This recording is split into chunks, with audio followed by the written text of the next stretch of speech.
आपण कितीही मॉडर्न झालो ना तरी काही गोष्टी जुन्या पद्धतीनेच कराव्यात असं मला तरी वाटतं. जसं की हे गहू दळून आणण्याचं काम. आता मार्केटमध्ये आटा मिळतो पण तो कसा बनवला असेल असे 100 प्रश्न माझ्या डोक्यात असतात आणि म्हणून मी गहू गिरणीतूनच दळून आणते.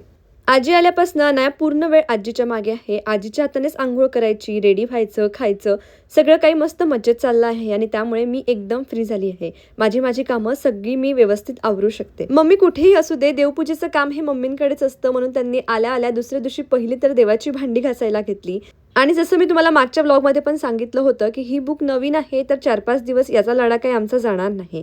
आता आजी कुठेही असू दे, देवपूजा करत असू दे, कुठलंही काम करत असू दे, आम्ही मात्र आजीच्या आजूबाजूलाच असतो. असं काहीसं सध्या चाललेलं आहे. मम्मींची छान अशी पूजा झाली.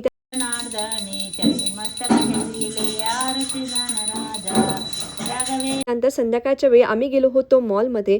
मम्मींसाठी आम्हाला फुटवेअर घ्यायचं होतं, ते घेऊन घेतलं. त्यानंतर आमचे फ्रेंड्स आले होते, ते दिल्लीवरून आले होते आणि त्यांना मराठी कळत नाही तरी सुद्धा ते माझे व्लॉग्स खूप आवडीने बघतात आणि म्हणून त्यांना ही 100K ची पार्टी होती.